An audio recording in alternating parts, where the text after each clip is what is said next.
Everyone, तो आज हम इस वीडियो में organisms and populations chapter full complete करेंगे, वो भी न्यू सिलेबस के साथ।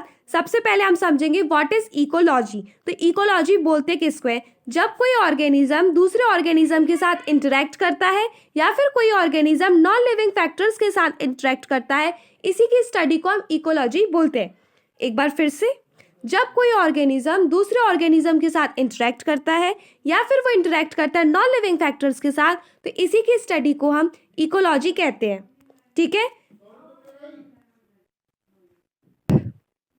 Ecology is basically concern with 4 levels of biological organisation. First organism, second population, third communities and fourth one is biomes. ये हमारे पास एक बर्ड है,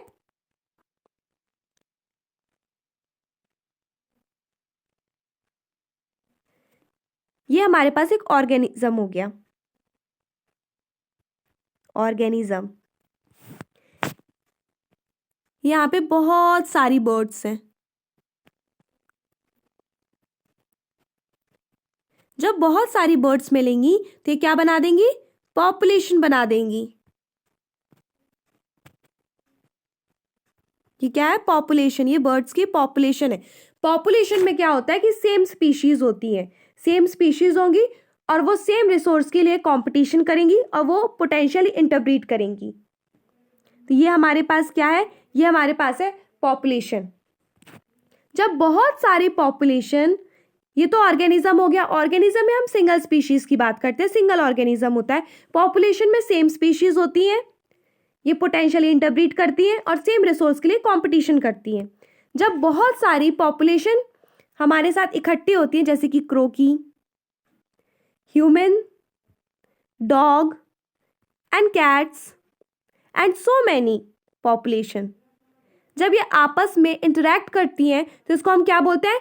कम्युनिटीज बोलते हैं। क्या बोलते हैं? कम्युनिटीज बोलते हैं। जब हम बात करते हैं स्पेसिफिक रेनफॉल या फिर टेम्परेचर की, तो वहां हम किसकी बात करते हैं? बायोम्स की बात करते हैं। ऑर्गेनिजम्स एंड इट्स एनवायरनमेंट, ये टॉपिक डिलीटेड है। ये डायग्राम पे पहले बहुत क्वेश्चंस आते थे, बहुत सारे पीवाईक्यू आते थे, बट ये भी सब कुछ डिलीटेड है। ये सब कुछ डिलीटेड है। ये एग्जाम्पल्स है बायोम्स के, ये सब बायोम्स हैं। ये डायग्राम आपकी बुक में दिया है, अब सिलेबस में नहीं है, लेकिन ये बायोम्स के एग्जाम्पल्स आपको दिए हुए हैं। हमें पढ़ना है पॉपुलेशंस से।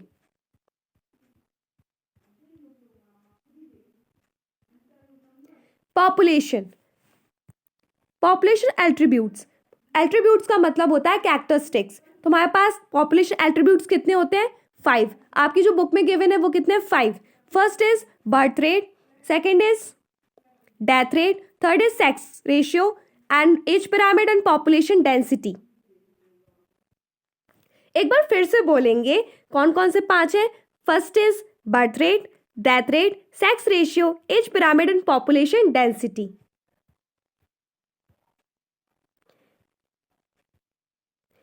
हम सबसे पहले देखेंगे एज पिरामिड्स को।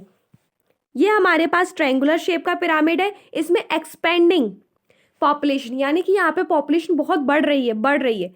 ये स्टेबल पॉपुलेशन जो कि बेल शेप्ड है, और ये है डिक्लाइन पॉपुलेशन जहाँ पे पॉपुलेशन घट रही है। ये वाली पॉपुलेशन बहुत बढ़ रही है, जैसे कि इंडिया एंड चाइना। ये पॉपुलेशन स्टेबल है और ये पॉपुलेशन यहाँ पे बहुत ज़्यादा कम है। तो यहाँ आपको ये पता होना चाहिए कि इसका शेप क्या है, इसका शेप क्या है और इसका शेप क्या है। जो ट्रायंगुलर शेप वाला पॉपुलेशन ये इंडिया का है, क्योंकि ये बहुत बढ़ रहा है, बहुत तेजी से। ये देखो यहाँ पे जो आपको ये है पोस्ट रिप्रोडक्टिव मीन्स यहाँ पे ओल्ड लोगों की बात करिए, जो यहाँ पे वृद्ध लोग हैं। रिप्रोडक्टिव मीन्स जो रिप्रोडक्शन कर सकते हैं। प्री रिप्रोडक्टिव मीन्स जो अभी रिप्रोडक्शन नहीं कर सकते हैं।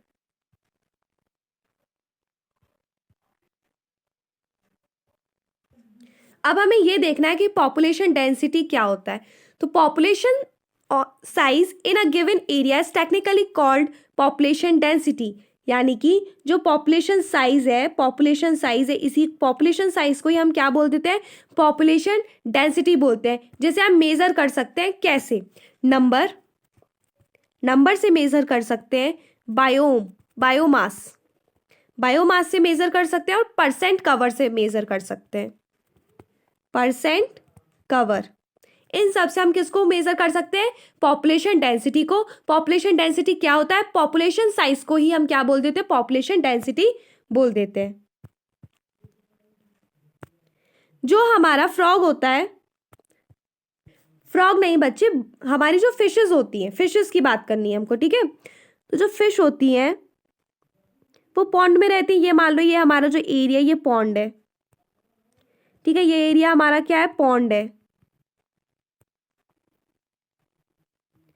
इस पॉन्ड में बहुत सारी फिशेस रहती हैं। कौन रहती है? फिशेस रहती है बहुत सारी। अब हमें इन फिश को गिनना है कि इस पॉन्ड में कितनी फिश है। तो हम क्या काम करेंगे कि हम कुछ एरिया ले लेंगे। मान लो मैंने ये एरिया ले लिया। अब इस एरिया में मैं क्या निकाल लूंगी?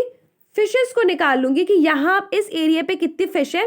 तो मैं उसके हिसाब से फिर इस पूरे पॉन्ड के एरिया के फिशेस को कैलकुलेट कर लूंगी, ठीक है? इस तरीके से हम रिलेटिव पॉपुलेशन डेंसिटी को निकालते हैं फिश की। और जो हमारा टाइगर होता है नेशनल पार्क में, उसको हम कैसे पहचानते हैं, उसकी हम पॉपुलेशन को कैसे काउंट करते हैं? तो उसके लिए हम इस्तेमाल करते हैं पग मार्क। जो उसके पग मार्क होते हैं, यानी कि उसके फुटप्रिंट्स, जो उसके फुटप्रिंट्स होते हैं, हम उसको देख के समझ सकते हैं कि हमारे पास जो टाइगर का जो सेंसस है वो हम निकालते हैं। The tiger census in our national park and tiger reserves is often based on pug marks and faecal pellets. तो इस वजह से हम ये पता कर सकते हैं कि पॉपुलेशन क्या है एक टाइगर की, वहां की, उस एरिया की। पॉपुलेशन ग्रोथ, तो यहाँ हमें मेनली किसके ऊपर बात करनी है? Birth rate, death rate. तो जो हमारा बर्थ रेट होता है उसे मैंने किससे डोनेट किया है? बी से। इसे हम बोलते हैं नेटैलिटी, कैपिटल बी से रिप्रेजेंट करें। Size of original population. फिर डेथ रेट लिखेंगे, mortality, size of original population. तो ये क्या हो जाएगा? आपका डेथ रेट, और ये क्या हो जाएगा? आपका बर्थ रेट। निटैलिटी, निटैलिटी का मतलब होता है कि कितने लोगों का बर्थ हुआ। इसका मतलब होता है कि डेथ कितने लोगों का हुआ। इसका मतलब ये होता है कि कितने लोग वापस आए, मतलब कहीं से। जैसे यहाँ पे मान लो कोई इंसान था, पर्सन ए बी, तो ये आया है किसी एरिया पे, किसी एरिया में आया है, तो आपकी जो पॉपुलेशन होगी वो इंक्रीज हो जाएगी। अगर किसी का बर्थ हो जाए तो आपकी पॉपुलेशन इंक्रीज हो जाएगी, इसलिए यहाँ पे प्लस प्लस साइन बना हुआ है। लेकिन अगर किसी की डेथ हो जाए तो जो हमारी पॉपुलेशन होगी वो कम होगी, तो यहाँ पे इसलिए माइनस साइन है। अगर कोई चला जाए, मान लो कोई इस एरिया में पर्टिकुलर रहता था, वो यहाँ से चला जाए, तो पॉपुलेशन कम हो जाएगी, इसलिए यहाँ पे क्या है? माइनस साइन है। ये हमारे पास फॉर्मूला है जो कि काफी इंपॉर्टेंट है। ये हमारे पास फॉर्मूला है जो कि बहुत इंपॉर्टेंट है। इसका मतलब क्या होता है? एक साल बाद की पॉपुलेशन, ये क्या बता रहा है? एक साल बाद की पॉपुलेशन को बता रहा है। ये बता रहा है ओरिजिनल पॉपुलेशन को बता रहा है। अंडर नॉर्मल कंडीशन जो हमारा बर्थ होता है, यानी कि नेटैलिटी, और जो डेथ होता है, ये बहुत ज़्यादा इंपॉर्टेंट रोल प्ले करता है किसी भी पॉपुलेशन डेंसिटी के लिए। ओके,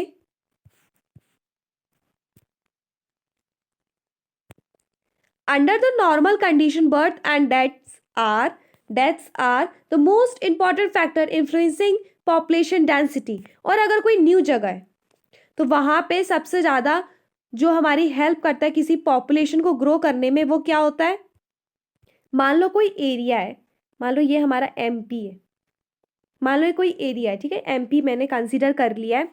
तो यहाँ पे बर्थ रेट बहुत इंपॉर्टेंट रोल होता है और डेथ रेट इंपॉर्टेंट होता है। लेकिन मान लो कोई चीज़, न्यू एरिया बना हुआ, अभी यहाँ पे कोई एक एरिया है, ये न्यू बना हुआ है, बिल्कुल न्यू, तो यहाँ पे जो हमारा बर्थ है, बर्थ रेट है, जो बर्थ है, वो इतना हेल्पफुल नहीं होगा। कौन हमारी सबसे ज़्यादा मदद करेगा? वो ये करेगा। क्यों? क्योंकि यहाँ मान लो कोई दूसरे देश के लोग थे या कहीं दूसरी जगह के थे, वो यहाँ पे आ जाएंगे। समझ गए? तो सेम बात यही लिखी हुई है। ये हमारे लिए ज़्यादा इंपॉर्टेंट है बर्थ रेट के कंपैरिजन में, जब कोई न्यू हैबिटेट वहाँ पे बनता है। ग्रोथ मॉडल्स, तो सबसे पहले ग्रोथ मॉडल्स को हम देखेंगे। ये जो ग्रोथ मॉडल्स है हमारे पास दो प्रकार के हैं, एक ये है और ये लॉजिस्टिक है। ये सबसे लास्ट में मिलेगा आपको, जब आप पीडीएफ देखोगे ना टेलीग्राम चैनल पे, तो ये आपको सबसे लास्ट में पीडीएफ में ये पेज लगा हुआ है, तो सबसे लास्ट में देखना। इसमें क्या होता है कि जो रिसोर्सेज होते हैं वो अनलिमिटेड होते हैं। ये आपकी इमेजनरी वर्ल्ड है, इसमें सब कुछ ना, यहाँ पे कोई कंपटीशन है, यहाँ पे रिसोर्सेज भी खूब भर भर के हैं, लेकिन यहाँ पे रिसोर्सेज भी लिमिटेड है, यहाँ पे कंपटीशन भी होगा। यहाँ पे जे शेप का कर्व आएगा, कैसा आएगा, इसे जे शेप का कर्व आएगा, लेकिन यहाँ पे सिग्मॉइड कर्व आएगा। इसका फॉर्मूला है ये dn/dt इक्वल्स टू rn। ये dn का मतलब क्या होता है, ये जो dn है इसका मतलब है change in population, change in population, इसका मतलब है चेंज इन टाइम, और ये है ओरिजिनल पॉपुलेशन। ये क्या है, ओरिजिनल पॉपुलेशन। यहाँ पे जब आप इंटीग्रल फॉर्म देखोगे तो आपके पास क्या आएगा, ये फॉर्मूला निकल के आएगा जो कि आपको याद करना है, e⁻⁻rt। ये वाला फॉर्मूला आपको पता होना चाहिए। इसमें ये भी आपको पता होना चाहिए कि कौन क्या है। ये है population density at time t, population density at time t, population density at time 0। r क्या है, intrinsic rate of natural increase, और e क्या है, बेस ऑफ नेचुरल लॉगरिथम्स। तो ये भी आपको पता होना चाहिए। जो NT है वो क्या है, population density at time t, और जिसमें नॉट लगा हुआ है यह है पॉपुलेशन डेंसिटी एट टाइम 0। अभी लॉजिस्टिक ग्रोथ के बारे में देखेंगे। ये जो यहाँ पे रिसोर्सेज हैं, यहाँ पे रिसोर्सेज भी हैं और यहाँ पे लिमिटेड रिसोर्सेज हैं। बहुत इनफाइनाइट रिसोर्सेज नहीं है, लिमिटेड रिसोर्सेज हैं, और यहाँ लिमिटेड रिसोर्स होने की वजह से कंपटीशन भी यहाँ पे देखने को हमें मिलेगा। यहाँ पे जो हमारा ग्राफ है वो सिग्मॉइड होता है। जो ग्राफ है उसमें हमें लैग देखने को मिलेगा, एक्सेलरेशन, डिसलेशन, एसिम्पोर्ट देखने को मिलेगा। एसिम्पोर्ट हम किसको बोलते हैं, when population density reaches carrying capacity. Carrying capacity means के, ये अभी मैं दिखाऊंगी डायग्राम में। ये जो मॉडल होता है वो ये रियल होता है। ये लॉजिस्टिक मॉडल जो होता है ये कैसा होता है, रियल होता है, ये इमेजनरी नहीं होता। ये कैसा होता है, रियल होता है। ये इसका फॉर्मूला है कि यहाँ पे कैरिंग कैपेसिटी है, इट गिव्स वरलहोस्ट लॉजिस्टिक कर्व, ये देता है हमको। ये हमें बताया गया है कि आर क्या क्या होता है। आर जो होता है वो क्या होता है, rate of natural increase, reproductive fitness, Darwin fitness, intrinsic rate of natural increase. ये क्या होता है, आर को हम ये सब बोलते हैं, ये आर है। उसके बाद ये वैल्यूज आपको याद होना चाहिए ह्यूमन पॉपुलेशन की, 0.0205, और ये भी आपको वैल्यूज याद होनी चाहिए। ये वैल्यूज आपको याद करनी है, और जो ग्राफ है वो बहुत इंपॉर्टेंट है, वो मैं बता देती हूँ। ये आपके पास है लॉजिस्टिक वाला, तो ये जो एरिया है यहाँ पे लैग फेज, लैग फेज के बाद आएगा हमारे पास एसरिलेशन फेज, एसरिलेशन के बाद आएगा हमारा डिक्रीज फेज, और डिक्रीज फेज के बाद आएगा एसिम्पोर्ट फेज। ये कौन सा फेज है, एसिम्पोर्ट फेज। देख रहे हो आप, लॉजिस्टिक जो ग्रोथ कर्व है वो कैसा है, एस शेप का है, सिग्मॉइड शेप का है, और जो एक्सपोनेंशियल वाला जो है ग्राफ है वो कैसा है, वो जे शेप का है, और यहाँ पे अनलिमिटेड ग्रोथ हो रही है। ये जो के है ये है कैरिंग कैपेसिटी, और ये ग्राफ जो है वो काफ़ी इंपॉर्टेंट है, तो इसको आपको लर्न करना होगा। ये आपको ये फॉर्मूला है इंटीग्रल फॉर्म में। एक्सपोनेंशियल ग्रोथ जो होती है उसको हम ज्योमेट्रिक ग्रोथ भी कहते हैं, और जो हमारा जो ई है यहाँ पे the base of natural logarithm, ये चीज आपकी आई थी PYQ में। आपको ग्राफ पता होना चाहिए कैसा बनता है, शेप पता होना चाहिए, कैरिंग कैपेसिटी वगैरह पता होना चाहिए, फॉर्मूला याद होना चाहिए। ये सब अगर आप कर लोगे तो आपके नंबर आ जाएंगे। ये वैल्यूज आपको याद करनी है ह्यूमन पॉपुलेशन वगैरह की कि कितनी होती है। ये सारी जो वैल्यूज है ना ये आर की वैल्यू है। ह्यूमन पॉपुलेशन के लिए जो आर की वैल्यू होती है वो कितनी होती है, तो वो इतनी होती है। ठीक है, ये लिखी हुई है। ये सारी की सारी आर की वैल्यूज दी है। ये क्या है, आर की वैल्यू दी है। आगे मूव करते हैं। लैग फेज, एसिलेशन, डिसरिलेशन और फाइनली क्या आ जाएगा, एसिम्पोर्ट, जो कि अभी हमने ग्राफ में देखा था। ये आपको यहाँ पे मेंशन रखना है। ये जो है PYQ में ये इसके बराबर होता है। एन है पॉपुलेशन डेंसिटी, के है carrying capacity. When the population density reaches the carrying capacity, जो पॉपुलेशन डेंसिटी है जब वो पहुंच जाती है कैरिंग कैपेसिटी में, तो जो पॉपुलेशन डेंसिटी होती है वो बराबर हो जाती है किसके, कैरिंग कैपेसिटी की। और ये PYQ में भी पूछा गया था। चलो अब थोड़े से करेंगे PYQ। इस वाले क्वेश्चन का आंसर कौन बताएगा, फटाफट बताओ इसका आंसर क्या होगा। Asymptote in a logistic growth curve is obtained when, ये नीट में आ चुका है। इसका आंसर है सेकंड ऑप्शन, अभी जस्ट मैंने बताया था। यहाँ पे जो K है वो है कैरिंग कैपेसिटी और N जो है वो है पॉपुलेशन डेंसिटी। अब नेक्स्ट क्वेश्चन देखेंगे। ये क्वेश्चन बताओ अब आप लोग कि इसका आंसर क्या होगा। इसमें आपसे पूछ रहा है कि जो E है वो क्या है। क्विक क्विक, इसका आंसर हो जाएगा आपका fourth option, the base of natural logarithm. ठीक है, देखो कितने इजी क्वेश्चन आते हैं, देखो कितने इजी आ रहे हैं। Which of the following is not an attribute of a population, कौन सा नहीं है, कौन सा नहीं है ये बताना है। तो कौन कौन सा है ये मैं बता देती हूँ। बर्थ रेट होता है, डेथ रेट होता है, सेक्स रेशियो होता है, एज पिरामिड होता है, पॉपुलेशन डेंसिटी होता है। इसका मतलब तो हो जाएगा बर्थ रेट, इसका मतलब हो जाएगा death rate, natality means birth rate, mortality means death rate. तो आपका आंसर हो जाएगा स्पीशीज इंटरैक्शन। इम्पैक्ट बताइए क्या इम्पैक्ट पड़ेगा। जब कोई एरिया है, मान लो यहाँ पे कोई एरिया है और कोई इंसान आ जाए तो कैसा इम्पैक्ट पड़ता है। डायग्राम में मैंने बताया था ना, साइन भी बताया था आपको। Yes, positive. तो इसका आंसर क्या हो जाएगा, पॉजिटिव। पॉजिटिव इम्पैक्ट पड़ता है। ये एक न्यूमेरिकल है, अब इसको बताओ, न्यूमेरिकल बताओ इसका आंसर क्या होगा। क्विक क्विक, देखो अब मैं इसको सॉल्व करके बताती हूँ कि इसको करना कैसे है। आप वीडियो को पॉज करो, सॉल्व करने की कोशिश करो, नहीं बनेगा तो मैं बता रही हूँ। हमारे पास एक पॉन्ड है जिसमें 250 स्नेल है।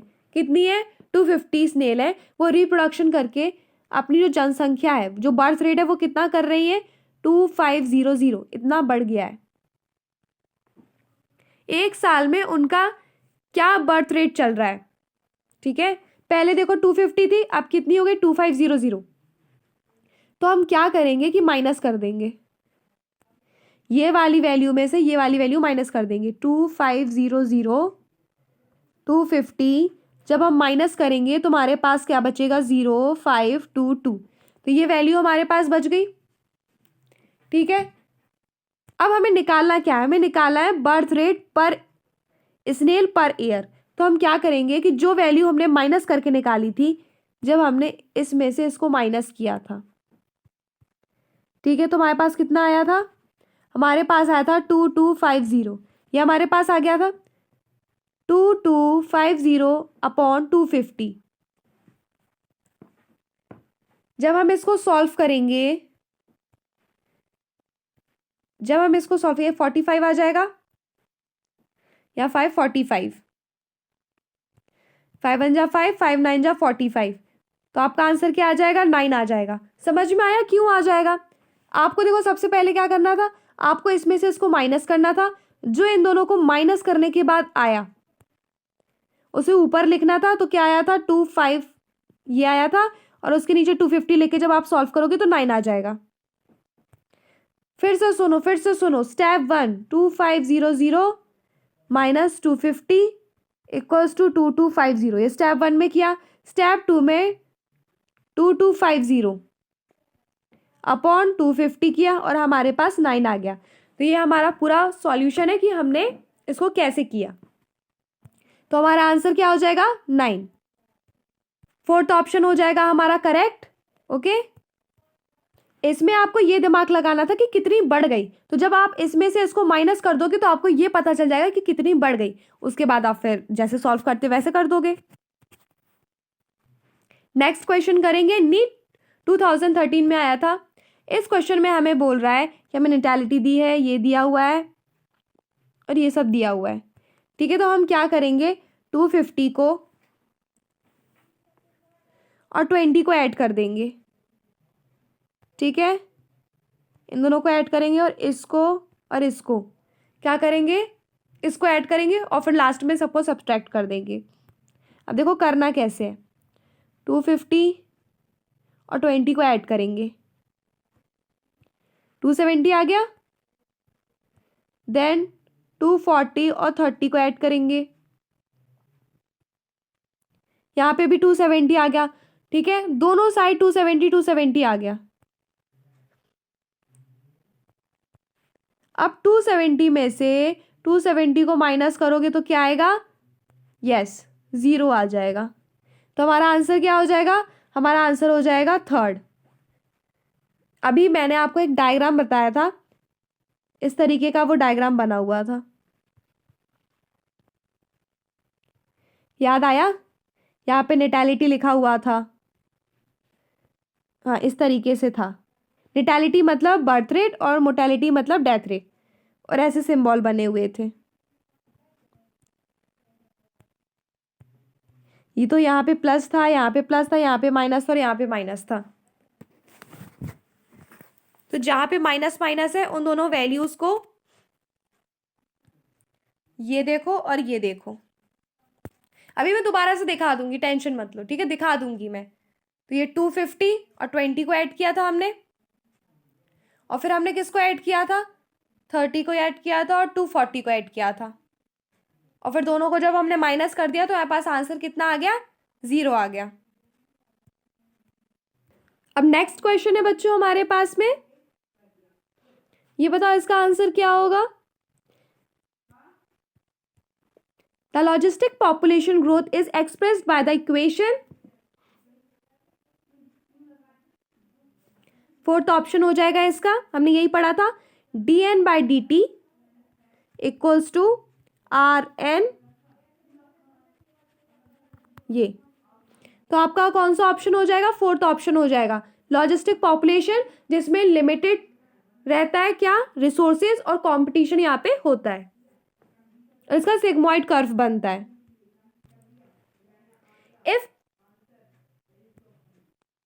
If a Drosophila in a laboratory population of 80 die during a week, the death rate in the population is, ये बताना है आपको, डेथ रेट बताना है बच्चों, डेथ रेट बताना है।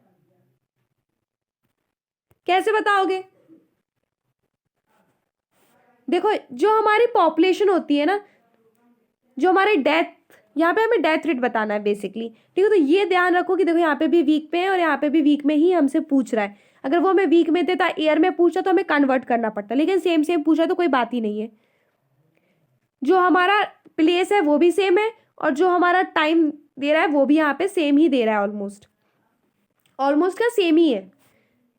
तो हमारे पास कितने ड्रोसोफिला है जिनकी डेथ हो गई? हमारे पास 80 ड्रोसोफिला है। ठीक है, ड्रोसोफिला कितने? 80 है। उसमें से जो 8 है उनकी डेथ हो गई। तो कैसे निकालेंगे? 8/80 10, तो आ जाएगा 0.1। तो थर्ड ऑप्शन क्या हो जाएगा? आपका करेक्ट हो जाएगा। एक बार फिर से, 8 ड्रोसोफिला थे। ठीक है, 8 ड्रोसोफिला ने laboratory population of 80 die. Out of 80, जितने हमारे 80 थे ना बच्चे, तो 80 में से कितने मर गए? 8 ड्रोसोफिला मर गए वीक के अंदर। ठीक है, ड्यूरिंग अ वीक। तो हम सब ऊपर क्या लिखेंगे? 8 लिखेंगे, नीचे 80 लिखेंगे। जब हम इसको सॉल्व करेंगे तो हमारे पास आएगा 0.1। तो थर्ड ऑप्शन क्या हो जाएगा? करेक्ट हो जाएगा। बच्चे जो आपका PYQ था ना वो इसी के ऊपर बेस्ड था। ये देखो यहाँ पे पॉजिटिव पॉजिटिव साइन है तो हमने इनको ऐड कर दिया था वहां पे, ये देखो, तो इसी डायग्राम के ऊपर बेस्ड था। या फिर आप ये कह लो कि इस वाले फॉर्मूले को भी आप इस्तेमाल कर सकते थे। क्या हमने यही किया है वहां पे, ये देखो, पहले हमने उन दोनों को ऐड कर दिया था, फिर हमने माइनस कर दिया था तो हमारा 0 आ गया था आंसर। ठीक है, और क्या मुझे आप लोगों को बताना था यहां से, ये भी PYQ में पूछा था, अभी आपने देखा। इसका फॉर्मूला पूछा था लॉजिस्टिक ग्रोथ का, और क्या पूछा था,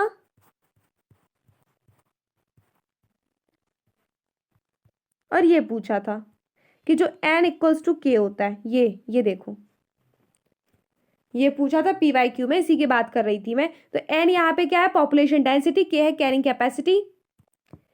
अब हम मूव करते हैं आगे। Life history of variation. Organism evolve to maximise their reproductive fitness, या फिर कह लो डार्विन फिटनेस, जहां पे जो वैल्यू है आर की वो हाई हो, आर की वैल्यू ज्यादा हो। यहाँ पे हमें बेसिकली रिप्रोडक्टिव फिटनेस की बात की गई है, डार्विन फिटनेस की बात की गई है। वो ये चाहता है कि जो हमारी जो आर की वैल्यू हो वो जितनी मैक्सिमम से मैक्सिमम ज़्यादा हो सकती है वो ज़्यादा हो। Darwin fitness, more r value, more reproduction. अब बहुत सारे तरीके अपनाए गए, रिप्रोडक्टिव स्ट्रेटजीज अपनाई गई। तो पहला क्या है, breed once in lifetime, मतलब लाइफ में आप एक बार बच्चे पैदा करोगे। कितनी बार, सिर्फ एक बार। पैसिफिक सैल्मन फिश और बैम्बू जो मल्टीपल टाइम ब्रीड करते हैं, यानी कि बहुत सारे बच्चे पैदा करते हैं, वो होते हैं बर्ड्स और मैमल। अब third one, produce large number of small sized offspring, इसे बोलते हैं आर सेलेक्टेड। और जहां पे produce small number and large size offspring is called के सेलेक्टेड। इसका एग्जाम्पल है ऑयस्टर और क्या है, प्लेजिक फिश। ऑयस्टर और प्लेजिक फिश इसका एग्जाम्पल है। के सेलेक्टेड का एग्जाम्पल है बर्ड्स और मैमल्स।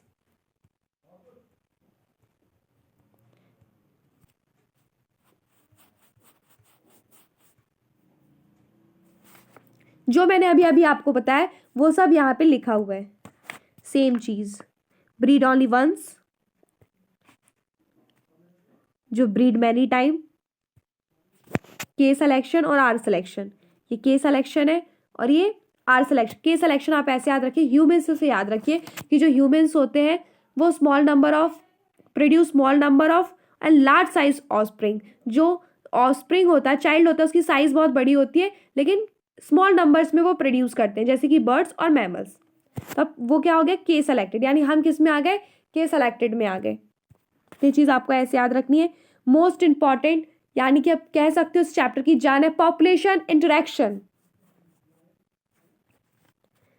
देखो, पॉजिटिव साइन रिप्रेजेंट करता है किसी के फायदे को। अगर किसी को फायदा मिल रहा है तो हम पॉजिटिव साइन से बताएंगे, अगर किसी का नुकसान हो रहा है तो हम नेगेटिव साइन से बताएंगे। अगर किसी का कुछ भी नहीं हो रहा है, न्यूट्रल है, तो हम उसे 0 के साइन से दिखाएंगे। पहला म्यूचुअलिज्म, इसमें क्या होता है, दोनों स्पीशीज का फायदा होता है। कंपटीशन में दोनों स्पीशीज का नुकसान ही नुकसान है। प्रेडेशन में एक स्पीशीज का फायदा, दूसरे का नुकसान। पैरासिटिज्म में एक का फायदा और एक न्यूट्रल है, एक का नुकसान, मतलब एक का फायदा और एक का नुकसान हो रहा है।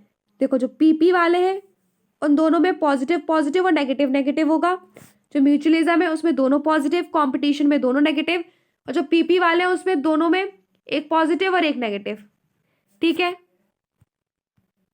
अब हम बात करेंगे कोमेंसलिज्म की। इसमें क्या होगा, एक पॉजिटिव होगा और एक न्यूट्रल होगा। न्यूट्रल यानी उसको कोई फर्क नहीं पड़ रहा। इसमें क्या होगा, एक हार्मफुल होगा यानी जिसको नुकसान पहुंचे, और एक न्यूट्रल होगा, उसको कोई फर्क नहीं पड़ेगा। तो हम एक एक करके सबको डिस्कस करेंगे। सबसे पहले प्रेडेशन होता क्या है। बच्चों, हम पढ़ाई कर रहे हैं प्रेडेशन, ठीक है, हम प्रेडेशन पढ़ रहे हैं। तो जो लॉयन होता है ना, lion is a predator to deer. जो sparrow is a predator to seed. जो स्पैरो होती है वो प्रेडेटर होती है किसकी, सीड की होती है। Herbivores are predator to plants, किसके predator? Plants. Herbivores are predator to plants. जैसे कि आप देख सकते हो डायग्राम में, ये डायग्राम आपको इसलिए दिए गए हैं ताकि आप विजुलाइज कर पाओ अच्छे से और इस टॉपिक को अच्छे से याद कर पाओ।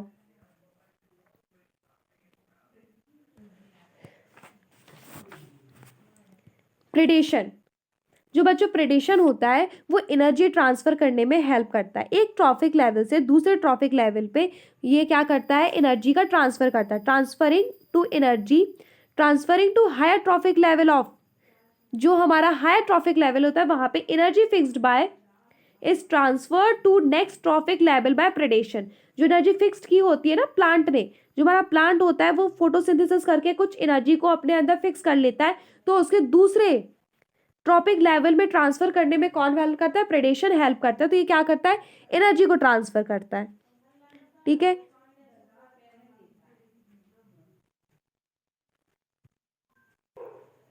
जो एनर्जी किसने फिक्स की है? प्लांट ने फिक्स की है बच्चे, उस एनर्जी को ट्रांसफर करते हैं कौन? प्रेडेटर। ठीक है, इसमें हम ये पढ़ेंगे। Energy fixed by plant is transfer to next trophic level by predation. Next हम बात करेंगे हर्बीवोर्स आर ऑल्सो प्रेडेटर। जो हर्बीवोर्स होते हैं वो क्या होते हैं? ऑल्सो प्रेडेटर होते हैं। और जो हमारी स्पैरो होती है वो सीड ईट करती है, is no less a predator, ये भी प्रेडेटर है। ठीक है, प्रेडेटर्स क्या करते हैं? Keep prey population in check. जो पॉपुलेशन होती है प्रे की उसको चेक करके रखते हैं कि वो बहुत ज्यादा बढ़ ना जाए। Prey species could achieve very high population density and cause ecosystem instability. जो आपका इकोसिस्टम है उसको स्टेबल बना सकता है अगर प्रे की पॉपुलेशन बहुत बहुत बहुत ज्यादा अनकंट्रोल मैनर में हो जाए, बिल्कुल कंट्रोल ही ना हो। तो ये हमारे लिए बहुत अच्छी चीज है कि जो प्रेडेशन होता है वो क्या करता है? पॉपुलेशन होती है उसको चेक करके रखता है, किसकी? प्रे की। अब एक बात बताई जा रही है जो बहुत इंपॉर्टेंट है, ऑस्ट्रेलिया की बात बता रहे हैं कि जो ऑस्ट्रेलिया है वहां पे 1920s की बात है बच्चे। ऑस्ट्रेलिया में क्या था? एक प्रिकली पियर कैक्टस था। क्या था? प्रिकली पियर कैक्टस था। Australia 1920 exotic prickly pear cactus grew rapidly without a natural predator. इसका कोई नेचुरल प्रेडेटर नहीं था। तो ये क्या था? ग्रो करते जा रहा था, ग्रो करते जा रहा था, ग्रो करते जा रहा था, रुकने का नाम ही नहीं ले रहा था। तो अब इसको रोके कैसे? अब इसकी पॉपुलेशन तो रोकनी पड़ेगी, तो अननेसेसरी बढ़ रहा है। तो हम क्या लाए? A cactus feeding predator had to be introduce to stop it. इसकी पॉपुलेशन को स्टॉप करने के लिए हम क्या लेके आए? एक प्रेडेटर लेके आए, एक मॉथ को लेके आए। ये हमारे पास prickly pear cactus, Australia 1920 exotic prickly pear cactus grew rapidly without a natural predator. इसकी पॉपुलेशन एकदम बढ़ती जा रही थी, बढ़ती जा रही थी। क्यों? क्योंकि इसका जो नेचुरल प्रेडेटर था वो नहीं था यहाँ पे। उसका नेचुरल प्रेडेटर कौन था? फिर इसकी पॉपुलेशन रोकने के लिए हम नेचुरल प्रेडेटर को लेके आए। वो क्या था? मॉथ था। A cactus feeding predator had to be introduce to stop it. ये देख रहे हो आप, मॉथ देख रहे हो, ये इसने फिर पॉपुलेशन को इसकी कंट्रोल में लाया, वरना इसकी पॉपुलेशन जो थी बिल्कुल आउट ऑफ कंट्रोल होती जा रही थी। तो a cactus feeding predator had to be introduce to stop it. तो ये जो मॉथ है इन्होंने इसकी पॉपुलेशन को कंट्रोल कर लिया। किसकी? प्रिकली पियर कैक्टस की। समझ गए आप लोग? इसकी पॉपुलेशन बहुत बढ़ती जा रही थी बच्चों, इसको किसने कंट्रोल किया? मॉथ ने कंट्रोल किया। Predators also help in maintaining species diversity in a community. जो हमारे प्रेडेटर्स होते हैं वो क्या हेल्प करते हैं? वो ये भी हेल्प करते हैं कि जो हमारी species diversity in a community, predators also help in maintaining species diversity in a community. जो हमारी स्पीशीज डाइवर्सिटी है हमारी कम्युनिटी में उसको भी मेंटेन करने में हेल्प करते हैं। और वो मेंटेन करते कैसे? By reducing the intensity of competition among competing prey species. ये बहुत इंपॉर्टेंट लाइन है कि जो प्रेडेटर्स होते हैं वो मेंटेन करने में हेल्प करते हैं स्पीशीज डाइवर्सिटी को कम्युनिटी की। और कैसे रिड्यूस करते हैं ये भी आपको पता होना चाहिए। By reducing the intensity of competition, by reducing the intensity of competition among competing prey species. अब हम दूसरी स्टोरी के बारे में पढ़ेंगे जो कि अमेरिकन स्पेसिफिक कोस्ट में हुई थी। स्टारफिश के बारे में है ये। जो बच्चे हमारी स्पीशीज थी, मतलब जो स्टारफिश थी उसका नाम था पिजास्टर नाम था उसका, क्या नाम था? Pisaster. When predator starfish Pisaster was removed, starfish, ठीक है, pisaster. When predator starfish disaster was removed, 10 species of prey become extinct in an year. तो 10 species थी वो extend हो गई, समझ रहे हो? More than 10 species of invertebrates become extinct within a year. 10 species को ही extend कर दिया।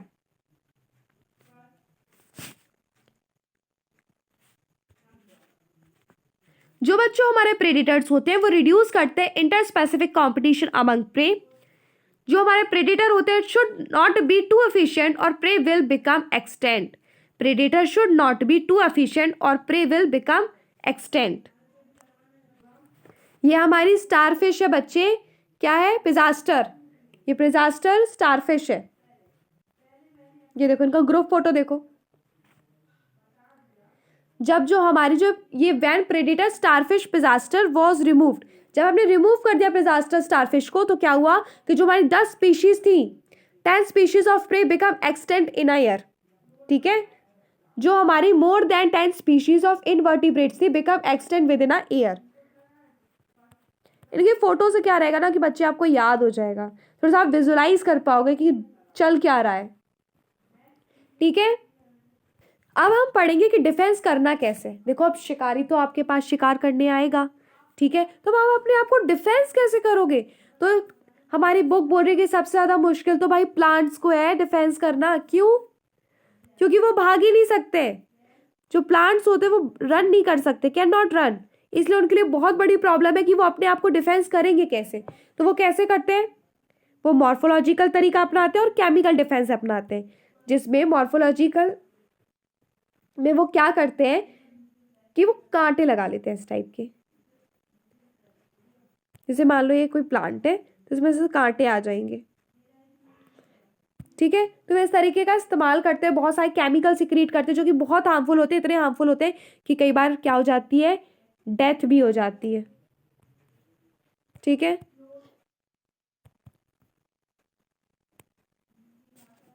तो मॉर्फोलॉजिकल तरीके से उन्होंने क्या क्या अपनाया? केशिया और कैक्टस। और केमिकल में उन्होंने क्या किया बच्चे? उन्होंने किया कार्डिक ग्लाइकोसाइडिक, जो कि कैलेस्ट्रॉपिस में देखने को मिलेगा आपको। और क्या क्या? Nicotine, caffeine, quinine, opium. तो ये बहुत सा ओपियम वगैरह, ये सब निकोटीन, ये सब उन्होंने अपने केमिकल डिफेंस के लिए रखा, जो कि इतनी हार्मफुल है कि किल भी कर सकती है, ठीक है। देन अब मैं बात करूंगी कि एनिमल्स अपना डिफेंस कैसे कर सकते हैं। देखो एनिमल्स के लिए उतना डिफिकल्ट नहीं, क्योंकि वो भाग तो सकते हैं ना एटलीस्ट, लेकिन जो प्लांट्स थे उनके लिए बहुत डिफिकल्ट है क्योंकि वो भाग भी नहीं सकते। जो एनिमल्स होते हैं वो अपने आप का जो है ना कलर चेंज कर लेते हैं, जैसे कि फ्रॉग, कैमोफ्लेज, इंसेक्ट्स, ये क्या करते हैं अपना कलर चेंज कर लेते हैं। अगर लीफ के ऊपर बैठे तो अपना कलर ऑलमोस्ट लीफ जैसा बनाएंगे, मतलब ये अपना कलर चेंज करके अपने आप को पॉइजन, जैसे कि मोनार्क बटरफ्लाई, इससे क्या करते हैं अपना डिफेंस करते हैं। Monarch butterfly acquires this chemical in caterpillar stage by feeding on poisonous weed. Butterfly acquires this chemical during caterpillar stage by feeding on a poisonous weed. जब वो जो बटरफ्लाई होती है कैपिलर फॉर्म में होती है,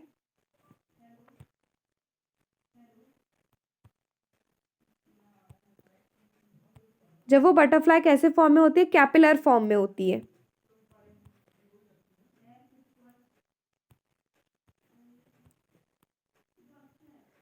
ठीक है, कैपिलर फॉर्म में। तो ये क्या काम करती है कि खाती है, ऐसे केमिकल को खाती है, ऐसे केमिकल को खाती है जब ये कैपिलर फॉर्म में होती है, कैपिलर स्टेज पे होती है, कि वो बहुत हार्मफुल होता है। तो ये कैसी कन्वर्ट हो जाती है? इसके पास भी yes, monarch butterfly acquires this chemical in capillary stage by feeding poisonous weed. ये केमिकल उसे कैसे मिला? क्योंकि वो जब वो मतलब अपने कैपिलर स्टेज में थी तो वो पॉइजनस वीड खाती थी। अब हम मूव करेंगे कंपटीशन। अब हम नेक्स्ट क्या देखेंगे? कंपटीशन। इसमें हम डार्विन की बात करेंगे, ठीक है। तो हमारा मिथ क्या होता है? हमारा मिथ ये होता है कि कंपटीशन अकर अमंग क्लोज रिलेटेड स्पीशीज। हम ऐसा सोचते हैं कि जो कंपटीशन होता है वो किस में होता है? क्लोज रिलेटेड स्पीशीज में होता है, लेकिन ऐसा नहीं है। तो ऐसा नहीं है, इसको समझाया भी गया है। In shallow South America lakes visiting flamingos and resident fish compete for zooplanktons. देखो ये अलग अलग स्पीशीज है, फिश अलग बात हो गई, फ्लैमिंगोज अलग बात हो गई, दोनों अलग अलग स्पीशीज है, लेकिन कंपटीशन तो एक ही चीज के लिए है ना मेरे बच्चों, जूप्लैंक्टन के लिए। तो ये बात तो गलत हो गई। कंपटीशन अगर अमंग क्लोज रिलेटेड स्पीशीज ऐसा जरूरी नहीं होता है। ये हमारे पास फ्लैमिंगो, ये क्या है बच्चे? फ्लैमिंगो है। ये रहा हमारे पास फ्लैमिंगो, ये इनकी ग्रुप फोटो देखो, ये देखो,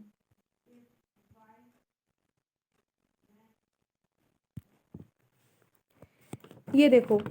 totally unrelated species can compete for same resource. Same resource क्या है? दोनों को क्या चाहिए? जूप्लैंक्टन चाहिए। लेकिन ये तो अलग अलग स्पीशीज है ना, फ्लैमिंगो और फिश, लेकिन वो कंपटीशन कर रहे हैं जूप्लैंक्टन को खाने के लिए।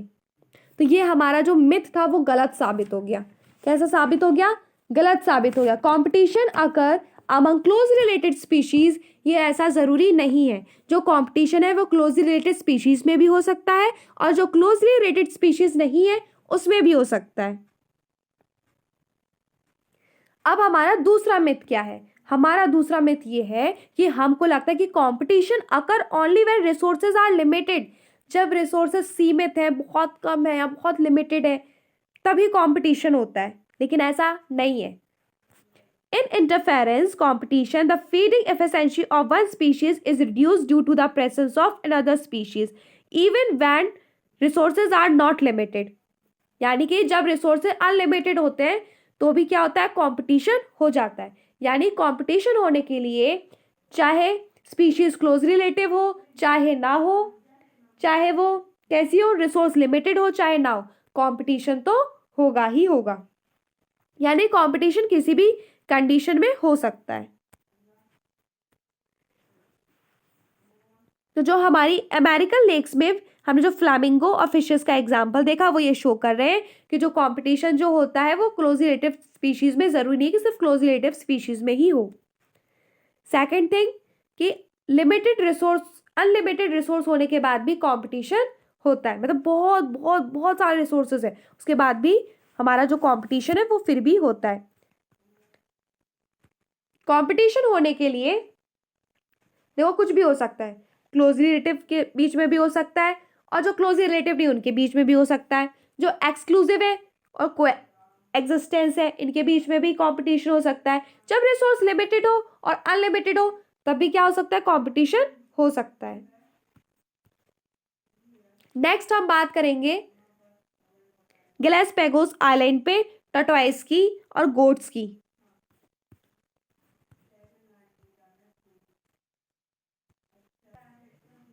गॉस कॉम्पिटेटिव एक्सक्लूजन प्रिंसिपल क्या बोलता है?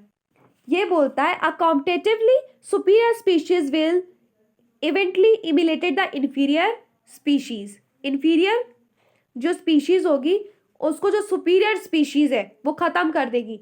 सुपीरियर स्पीशीज इंफीरियर स्पीशीज को क्या कर देगी? एलिमिनेट कर देगी। लेकिन ये बात सही है, उन्होंने इसका एग्जाम्पल भी दिया कि भाई कैसे। जो हमारा गैलापागोस आइलैंड है वहाँ पे जो गोट्स थी वो बहुत जल्दी जल्दी घास खा लेती थी, तो जो हमारे अबिंगडन टॉर्टवाइज है उनको नहीं मिली। ये देखो यहाँ पे लिखा हुआ है, जो हमारे टॉर्टवाइज थे गैलापागोस आइलैंड के become extinct within a decade after goats were introduced on the island. क्यों? क्योंकि जो गोट थे वो जल्दी खा लेते थे ना, इसलिए। ये जो गॉस का प्रिंसिपल है कब एप्लीकेबल है? ये तभी एप्लीकेबल है, Gause principle is true only when resources are limited not otherwise. अगर रिसोर्सेज लिमिटेड है तभी ये बात सही है, अदरवाइज ये सही नहीं है। नेक्स्ट हम देखेंगे Gause's competitive exclusion principle. A competitive superior species with eventually eliminate the inferior. जो हमारी सुपीरियर स्पीशीज है वो एलिमिनेट कर देगी किसको? इन्फीरियर स्पीशीज को कंपटीशन के थ्रू। यह हमें किसने बताया था? गॉस कॉम्पिटिटिव एक्सक्लूसिव प्रिंसिपल में बताया गया था। और इसका एग्जाम्पल दिया गया है गोट का एंड अबैंगडन टॉर्टोइस का एग्जाम्पल दिया गया है कि जो गोट थी वो बहुत जल्दी जल्दी खा लेती थी, तो जो हमारे टॉर्टोइस थे वो एक्सटेंड कर गए। अब हम बात करेंगे मैकार्थर की, जिन्होंने हमें बताया रिसोर्स पार्टीशनिंग के बारे में। Avoid competition by choosing different time for different fogging pattern. Fogging pattern मतलब खाना खाने का जो आपका तरीका है उसको आप चेंज कर सकते हो, तो उस वजह से आप रिसोर्स पार्टीशनिंग कर सकते हो। Competing species might evolve mechanism to promote coexistence rather than coexclusion। देखो आप जो टाइमिंग है ना, देखो if two species compete for the same resource, अगर कोई दो स्पीशीज है, अगर क्या है, कोई दो स्पीशीज है, अब वो कंपटीशन कर रही है एक ही रिसोर्स के लिए, दे कुड अवॉइड कंपटीशन। वो अवॉइड कर सकती है कंपटीशन, कैसे? Choosing for different times for feeding और डिफरेंट फॉगिंग पैटर्न। मतलब खाना खाने का जो तरीका है, जो समय है, वो बदल सकती है। यानी कि अगर कोई दिन में खा रहा है तो तुम सुबह खा लो, मतलब अगर कोई दिन में खा रहा है तो तुम रात में खाओ। तो मतलब इस तरीके से वो जो अपना रिसोर्स के इस तरीके से पार्टीशन कर लो। तो इस तरीके से आप क्या कर सकते हो? रह सकते हो। रिसोर्स को पार्टीशन, रिसोर्स पार्टीशन का मतलब ये कि रिसोर्स को बांट लो कि किस तरीके से भाई आप उसको यूज करोगे। तो जो हमारी 5 बालवर स्पीशीज थी वो एक ही पेड़ पे रहती थी और उन्हें अवॉइड किया कंपटीशन। कैसे? अपना जो ईटिंग बिहेवियर है, जो अपनी फॉगिंग एक्टिविटी है, उसके बिहेवियर को अलग अलग रखती थी वो। shows that 5 closely related species of barbers living on the same tree were able to avoid competition and coexist due to behavioral difference in their fogging activities। उनकी जो फॉगिंग एक्टिविटीज थी, जो खाने पीने का तरीका था, वो अलग था। इस तरीके से उन्होंने कंपटीशन को अवॉइड कर लिया। किसने? जो बावर की 5 स्पीशीज थी उसने। 5 बार्बलर स्पीशीज, 1 2 3 4 और ये 5, इन्होंने क्या किया? अपना खाने पीने का जो पैटर्न था उसको चेंज किया और क्या अवॉइड कर लिया? कंपटीशन को अवॉइड कर लिया। और वो क्या करने लगे? एक साथ रहने लगे। 5 warbler species living on same tree, एक ही पेड़ पर रहते थे, फिर भी avoid competition and coexist due to behavioural differences in their foraging activities.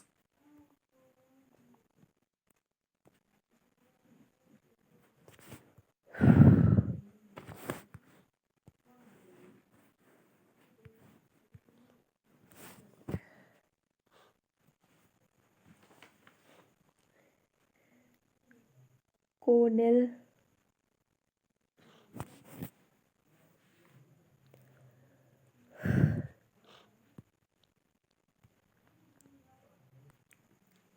कोनेल, जो कोनेल थे उनका जो एक्सपेरिमेंट था, कोनेल फील्ड एक्सपेरिमेंट, इन्होंने क्या दिया? कॉम्पिटिटिव रिलीज के बारे में हमें बताया। Evidence of competition, competitive release. A species whose distribution is restricted to a small geographical area.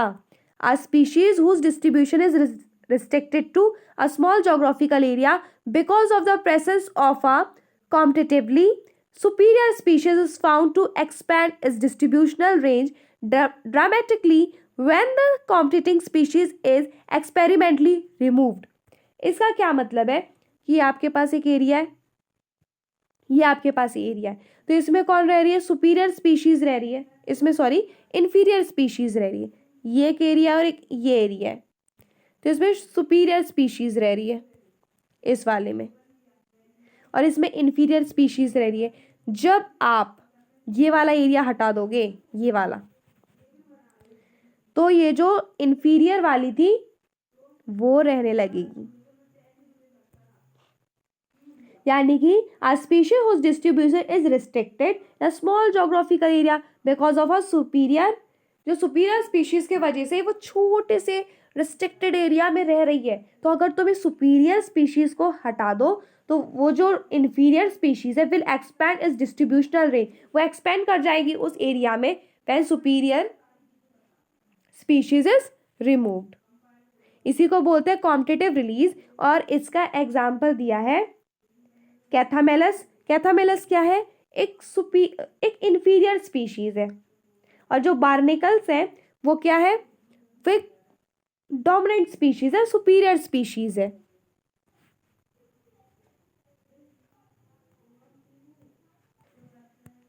देखो, जो बार्नेलस है वो सुपीरियर स्पीशीज है, कैथामेलस जो है वो इंफीरियर स्पीशीज है।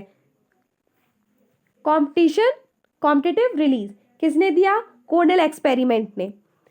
A species whose distribution is restricted to a small geographical area because of superior species, ये बहुत बड़ा एरिया है, छोटा सा एरिया है, तो इस छोटे से एरिया में कौन रह रहा था? इंफीरियर स्पीशीज रह रही थी, कैथामेलस। लेकिन जब आप ये सुपीरियर स्पीशीज को रिमूव कर दोगे तो जो हमारी इंफीरियर स्पीशीज है वो पूरे में फैल जाएगी, पूरे में डिस्ट्रीब्यूट हो जाएगी, एक्सपेंड हो जाएगी। ये इमेज है इंफीरियर कैथामेलस की। यह सुपीरियर बार्नेलस की। ये बार्नेलस बच्चे सुपीरियर ही है। देखो, ये सुपीरियर है,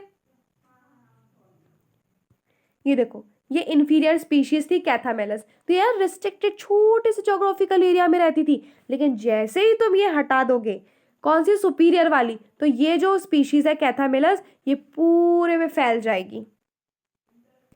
पैरासिटिज्म में एक पॉजिटिव होगा और एक नेगेटिव होगा। देखो, दोनों जो पीपी वाले थे तो दोनों में पॉजिटिव नेगेटिव था। इसमें क्या होता है? बोथ होस्ट एंड पैरासाइटिस को एवॉल्व, दोनों एक साथ एवॉल्व होते हैं।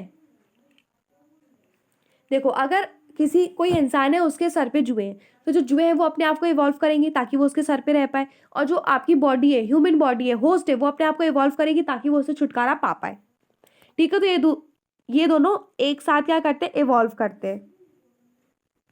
If the host evolve special mechanism for rejecting or resisting the parasite has no evolve, parasite has to evolve mechanism.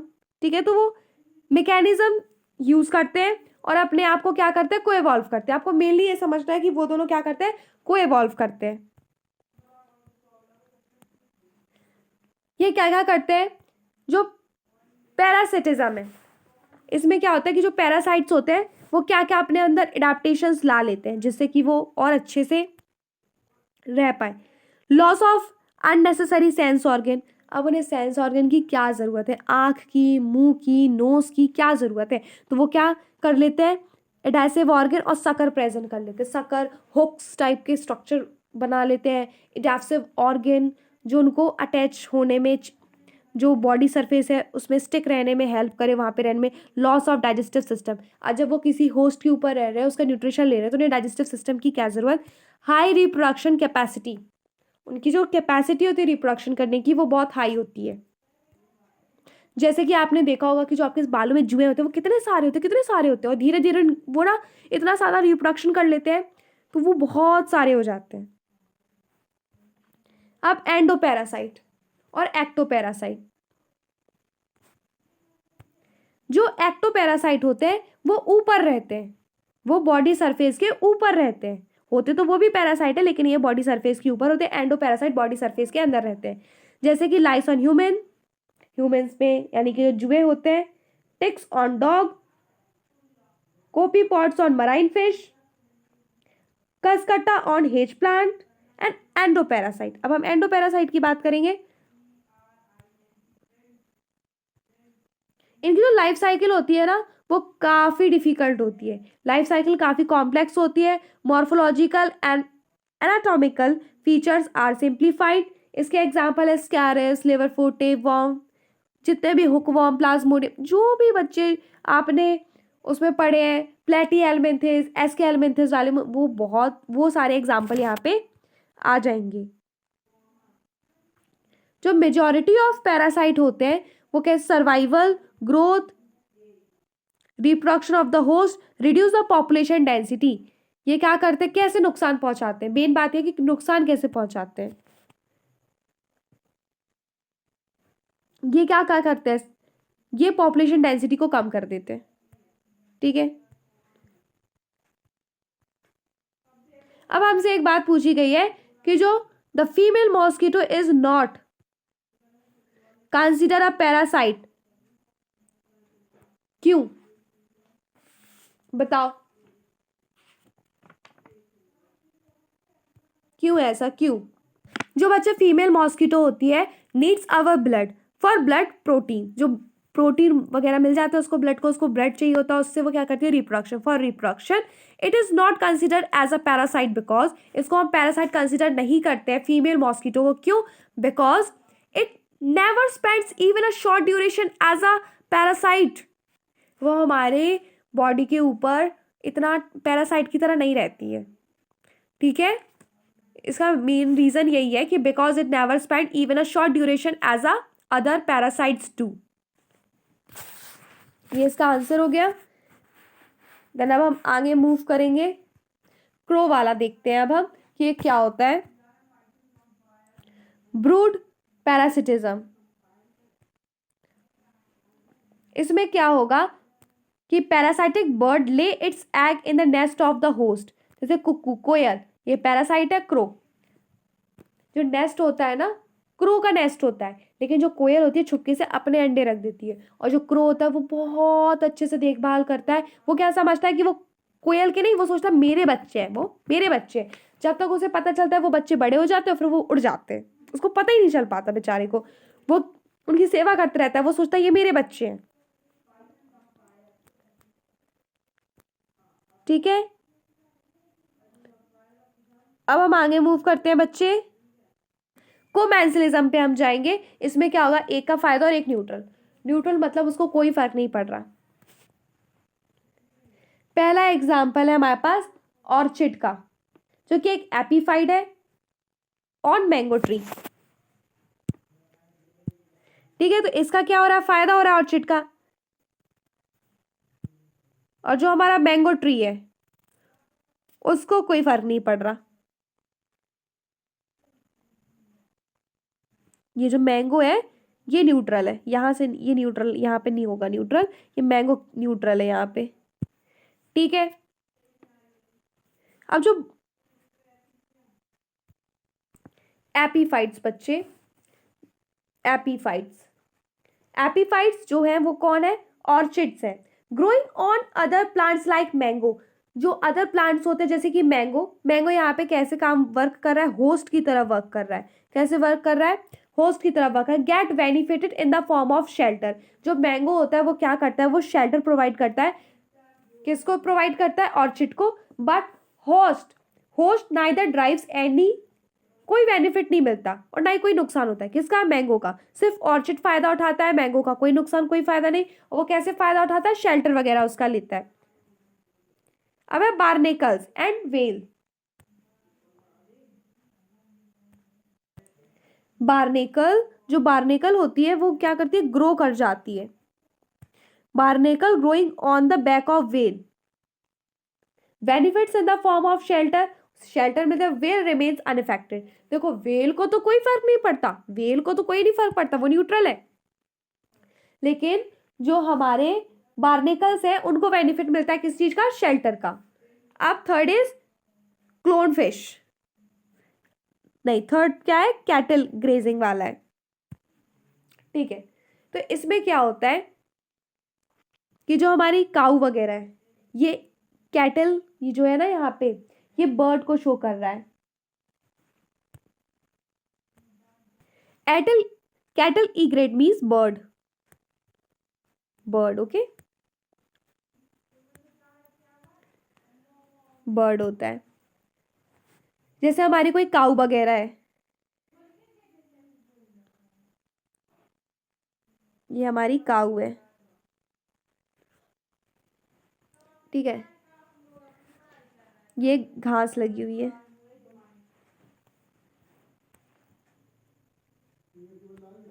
ये यहाँ पे वो बर्ड है, कैटल, कैटल इग्रेट की बात कर रही हूँ मैं। ये अब क्या होता है कि यहाँ पे बहुत सारे क्या होते हैं, इंसेक्ट्स होते हैं। कैटल ग्रेट्स बर्ड,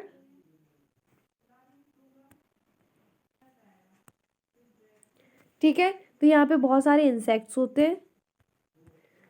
तो जब एक काऊ खाती है, जो ये काऊ है, जब ये इस ग्रास को खाती है तो इसमें से इंसेक्ट्स दिखने लगते हैं, यहाँ वहाँ उड़ने लगते हैं, दिखने लगते हैं। तो ये जो बर्ड होती है, कैटल इग्रेट होती है, ये क्या करती है, इस इंसेक्ट को फाइंड कर लेती है और खा लेती है। ठीक है, तो जो भाई ग्रेजिंग कैटल है यानी काऊ है, उसका तो कोई फायदा कोई नुकसान नहीं हो रहा, लेकिन जो भाई कैटल इग्रेट बर्ड है उसको फायदा हो रहा है, उसको इंसेक्ट्स मिल रहा है, वरना उसको क्या करना पड़ता, ढूंढना पड़ता, जो कि उसके लिए बहुत डिफिकल्ट काम होता है। अब सी एनीमोन और क्लोन फिश, देखो ये है सी एनीमोन, ये इसके फ्लैजुला है, पॉइजनस।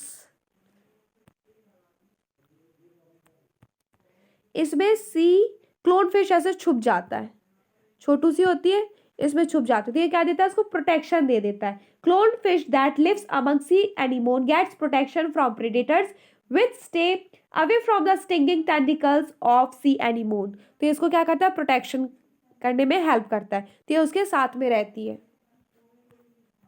तो ये हो गए इसके सारे के सारे एग्जाम्पल। अब हम आ गए म्यूचुअलिज्म में। म्यूचुअलिज्म में क्या होता है, बच्चे दोनों दोनों पॉजिटिव पॉजिटिव होते हैं। क्या होते हैं, दोनों पॉजिटिव पॉजिटिव होते हैं।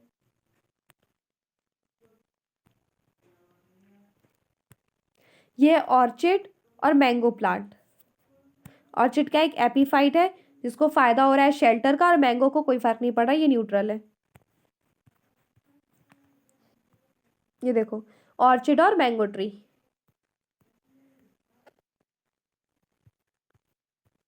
ये है वेल, वेल को कोई फर्क नहीं पड़ता, वेल क्या है यहाँ पे, वेल जो है वो न्यूट्रल है। और बार्किनल क्या है, ये यहाँ पे शेल्टर ले रहे हैं वेल के ऊपर, वेल को कोई फर्क नहीं पड़ता। बार्किनल जो है वो इसके ऊपर शेल्टर लेने के लिए से अटैच है। ये देखो बार्किनल, ये जो देख रहे हो ना, ये बार्किनल है। क्या है बच्चे, बार्किनल। ये देखो, ये रहे हमारे ये बर्ड्स जिनकी मैं बात कर रही थी। ये जो जब एक काऊ घास खाती है तो उसमें से इंसेक्ट्स निकलते हैं, तो ये इनको खा लेते हैं, इनका फायदा हो जाता है, लेकिन काऊ का कोई फायदा कोई नुकसान नहीं है।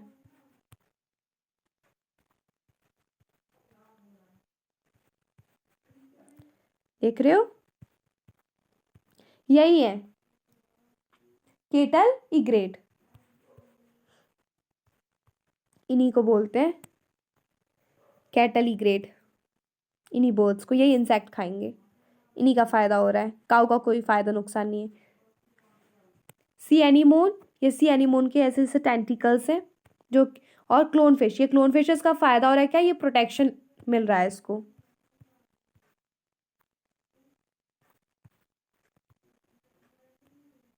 म्यूचुअलिज्म, म्यूचुअलिज्म मीन्स दोनों का फायदा।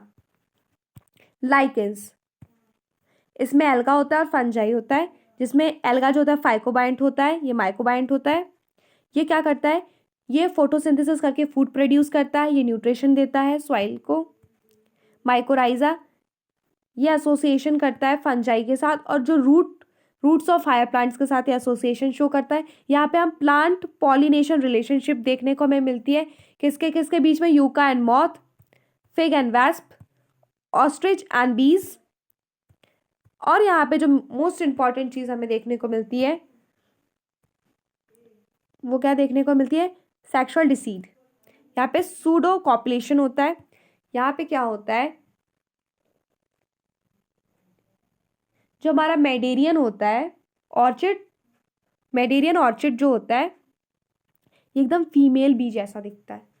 कैसा दिखता है, फीमेल बी की तरह दिखता है। तो जो मेल बी है उसको क्या लगता है कि ये फीमेल बी है, तो वो कॉपुलेशन करने के लिए किसके पास आता है, फीमेल बी के पास आता है, लेकिन वो तो एक्चुअल में होता नहीं है, वो तो फ्लावर होता है। जो फ्लावर का जो पेटल होता है वो ऐसे रिसेंबल करता है अपने आप को कि वो क्या है, एक फीमेल बी है, तो ये कॉपुलेशन के लिए आता है, लेकिन वो एक्चुअल में फीमेल बी नहीं है, तो कॉपुलेशन नहीं होता है, लेकिन उसका जो पॉलन ग्रेन है वो मेल बी के ऊपर स्टिक हो जाता है, चिपक जाता है। फिर जब वो दूसरे प्लांट के पास जाता है, दूसरे फ्लावर के पास जाता है, तो वहां पे वो पॉलन ग्रेन है वो शेड हो जाता है, तो इससे क्या हो जाता है, पॉलिनेशन हो जाती है।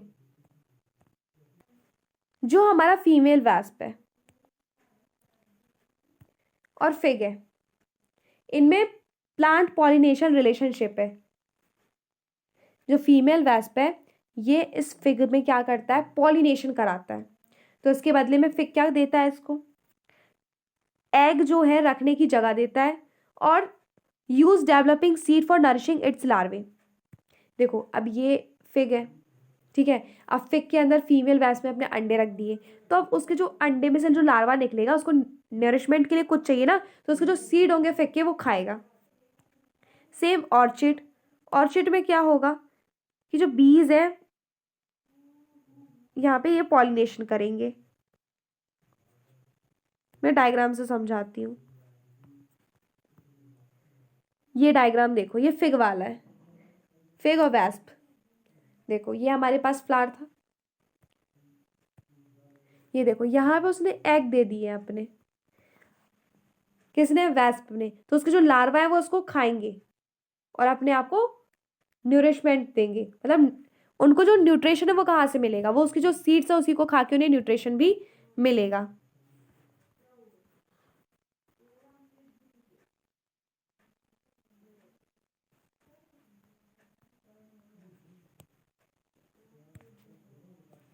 ये देखो एग रखने की जगह देता है और नरिशिंग करता है लार्वे को, जो उसके लार्वा होते हैं, क्योंकि एग है तो अब एग में से क्या होगा, लार्वा निकलेगा। जो बी है देखो वो ऑर्चिड को क्या कर रही है, यहाँ पे पॉलिनेशन शो कर रही है, इस तरीके से यहाँ पे पॉलिनेशन शो करती है। और ये जो मैंने बताया था सूडो कॉपुलेशन, ये उसी के बारे में कि जो आपका मेडिटेरियन फ्लावर है, मेडिटेरियन ऑर्चिड है, वो कैसा दिखता है, फीमेल बी की तरह रिसेंबल करता है अपने आप को। रिसेंबल, उसका जो पेटल है कैसे रिसेंबल करता है, फीमेल बी की तरह रिसेंबल करता है।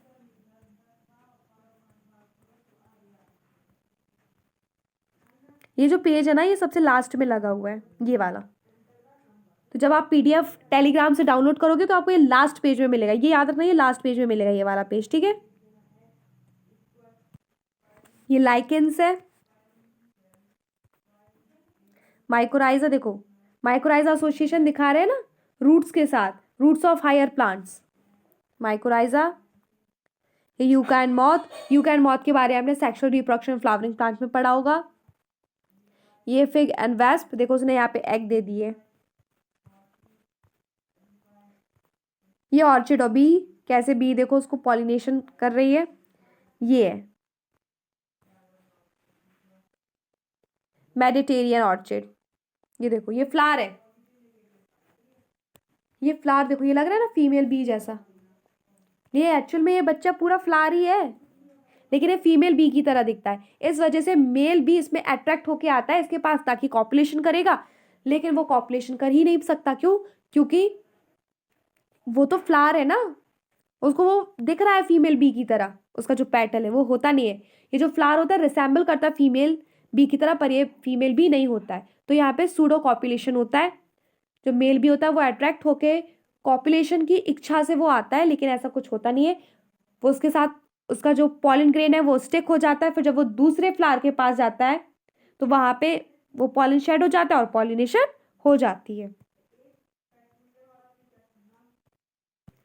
क्विक रिवीजन करेंगे, चैप्टर हो गया बिल्कुल फिनिश।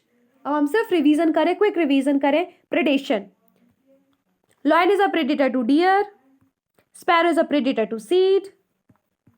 और जो है प्रेडेटर होते हैं वो क्या करते हैं कि जो एनर्जी होती है वो क्या करते हैं दूसरे ट्रॉपिक लेवल पे ट्रांसफर करते हैं। Energy fixed by plant is transfer to next trophic level by predators. Herbivores are also predator. Predators keep prey population in check. In Australia 90-20 exhausting ये प्रिकली पियर कैक्टस है। Australia में 1920 में exotic prickly pear cactus grew rapidly without a natural predator. इसका कोई natural predator नहीं था, तो उसकी पॉपुलेशन की ओवर ग्रोथ हो गई थी। अब इसकी पॉपुलेशन को कंट्रोल करने के लिए एक कैक्टस फीडिंग प्रेडेटर आया, moth, had to be introduce to stop it. इसने क्या किया, स्टॉप किया उसकी पॉपुलेशन को, किसकी, प्रिकली पियर कैक्टस की। अब हम बात, predators reduce inter specific competition among prey. जो अमेरिकन स्पेसिफिक कोस्ट की बात है ये, कि व्हेन प्रेडेटर स्टारफिश पिजास्टर, ये ग्रुप फोटो है पिजास्टर का, ये इसका सिंगल फोटो है। इसने क्या किया था कि 10 species of prey become extinct in a year. इसने 10 स्पीशीज को एक्सटेंड कर दिया था। When predator starfish Pisaster was removed, 10 species of prey become extinct in an year. Predator should not be too efficient or prey will become extinct. So predator is more served for plant as they cannot run away.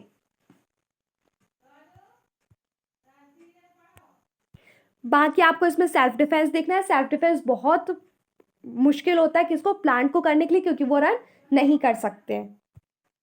अब हम quick revision करेंगे competition का। R of one species become decrease in presence of another species. किसी दूसरी species की वजह से किसी दूसरी स्पीशीज का आर जो हो जाए वो कम हो जाए, ये क्या है, कंपटीशन। कंपटीशन में दोनों नेगेटिव होते हैं, स्पीशीज ए और स्पीशीज बी दोनों। Totally unrelated species can compete for same resource. ये आपको फ्लैमिंगो का एग्जाम्पल याद रखना है। ये हमारा मिथ है कि कंपटीशन जो होता है वो सिर्फ क्लोजली रिलेटेड स्पीशीज में होता है। जो in shallow South American lakes visiting flamingos and जो फिश थी वो कंपटीशन करती है जू प्लैंटॉन्स के लिए। मतलब हमारे पास फिश भी है और फ्लैमिंगोज भी है, दोनों अलग अलग स्पीशीज है, फिर भी वो किसके लिए कंपटीशन कर रही है, जू प्लैंटॉन्स के लिए।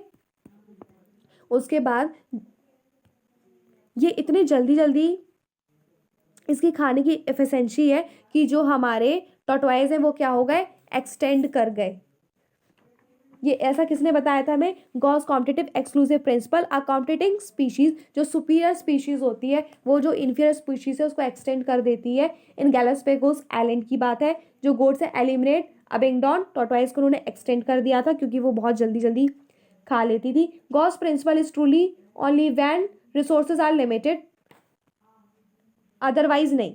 देखो अगर रिसोर्सेज लिमिटेड है तभी ये रूल फॉलो होगा गॉस प्रिंसिपल का, अदरवाइज नहीं होगा। फिर रिसोर्स पार्टीशनिंग की बात करेंगे, जिसमें कि मैकआर्थर ने बताया था कि जो 5 वाइब्रल स्पीशीज होती हैं वो सेम ट्री पे रहती है, लेकिन फिर भी वो अवॉइड कर लेती है कॉम्पिटिशन, क्योंकि जो उनका फॉगिंग एक्टिविटी है वो डिफरेंट होती है। डिफरेंट बिहेवियरल फॉगिंग एक्टिविटी, खाने पीने का जो उनका जो तरीका है वो उन्होंने अलग किया। जैसे कि कोई दिन में खा लो तो कोई रात में खा लो, इस तरीके से करके उन्होंने क्या किया, एक साथ एग्जिस्ट किया। उसके बाद कोर्नेल्स एक्सपेरिमेंट, इसमें जो सुपीरियर स्पीशीज, जो इन्फीरियर थी वो थी कैथामिलस, और जो सुपीरियर स्पीशीज थी वो कौन सी थी, बार्नेलस। ठीक है, इसमें क्या होता है कि a species whose distribution is restricted to a small geographical area because of a superior, जो इन्फीरियर स्पीशीज होती है वो छोटी सी जगह पे रह रही है, लेकिन अगर आप जो सुपीरियर स्पीशीज है अगर उसको हटा दो तो जो आपकी इन्फीरियर स्पीशीज है पूरे ज्योग्राफिकल एरिया में फैल जाएगी। ठीक है, इन्फीरियर स्पीशीज एक्सपेंड फैल जाएगी जब अगर आप सुपीरियर स्पीशीज को रिमूव कर दो। ठीक है, ये आपकी सुपीरियर स्पीशीज है बार्लेनस। ये ऑर्चिड है, ऑर्चिड और मैंगो ट्री। ऑर्चिड को क्या मिल रहा है, शेल्टर, मैंगो का कोई ना फायदा ना कोई नुकसान। उसके बाद हम बात करेंगे वेल की। वेल के पास क्या है, बार्नेकल्स। बार्नेकल्स का फायदा है शेल्टर का, लेकिन वेल का ना कोई नुकसान ना कोई फायदा। ये बार्नेकल्स है वेल की बॉडी के ऊपर। ये आपके जो देख रहे हैं ये है कैटल। कैटल इग्रेड है जो कि एक बर्ड है, ग्रेजिंग कैटल। ये इंसेक्ट्स इनको मिल जाते हैं इजीली, फाइंड करने में प्रॉब्लम नहीं होती है ग्रेजिंग कैटल की वजह से। ठीक है, तो जो माई काऊ है इसका ना कोई फायदा ना कोई नुकसान है। सी एनीमोन और क्लोनफिश। क्लोनफिश जो होती है वो छुप जाती है तो उसका प्रोटेक्शन का फायदा हो जाता है। सी एनीमोन का ना कोई फायदा है ना कोई नुकसान है। ये लाइकेंस है। लाइकेंस होता है फंगस और एल्गा का कंपोजिशन है, एल्गा और साइनोबैक्टीरिया का। जो एल्गा होता है वो फाइकोबायोंट होता है, जो फंजाई होता है वो माइकोबायोंट होता है। जो एल्गा होता है वो फोटोसिंथेसिस करता है, फूड प्रिपेयर करता है। जो फंजाई होता है वो न्यूट्रिएंट्स को एब्जॉर्ब करता है। ये माइकोराइजा। माइकोराइजा में क्या होता है, ये माइकोराइजा। माइकोराइजा फंजाई का एसोसिएशन किसके साथ होता है, रूट्स ऑफ हायर प्लांट्स के साथ। फंजाई इसमें क्या करता है, एब्जॉर्ब करता है nutrients from soil. Plant pollination relationship, yucca and moth. Yucca जो कि आपने सेक्सुअल रिप्रोडक्शन फ्लावरिंग प्लांट में पढ़ा होगा। उसका फिग एंड वेस्प, जो वेस्प होता है, जो फिग होता है उसकी पॉलिनेशन की हेल्प हो जाती है। जो वेस्प होता है वो अपने एग रखने के लिए उसे जगह मिल जाती है और उसके जो लार्वे होते हैं उनको खाने के लिए न्यूट्रिशन मिल जाता है। ऑर्चिड एंड बीज, इसमें क्या होता है, पॉलिनेशन करता है। ठीक है, ये जो बीज है यहाँ पे क्या कर रही है, पॉलिनेशन कर रही है। और जो ये फ्लावर है ये किसको रिसेंबल करता है, फीमेल बी को रिसेंबल करता है। ये कौन है, मेडिटेरियन ऑर्चिड है, ये ऑर्चिड है, मेडिटेरियन ऑर्चिड। ये क्या करता है, फीमेल फ्लावर को रिसेंबल करता है। तो जो मेल बी होता है उसको लगता है कि ये फीमेल भी है, तो वो कॉपलेशन करने के लिए जाता है, लेकिन वो एक्चुअल में तो फ्लावर होता है इसलिए वो कॉपलेशन नहीं कर पाता। लेकिन क्या हो जाता है, उसकी वजह से पॉलिनेशन हो जाता है। तो बस आज के लिए इतना ही। आई होप कि आप लोगों को ये वीडियो अच्छी लगी होगी। आप लोगों को अगर ये नोट्स चाहिए तो ये मेरे टेलीग्राम चैनल पे आपको मिल जाएंगे।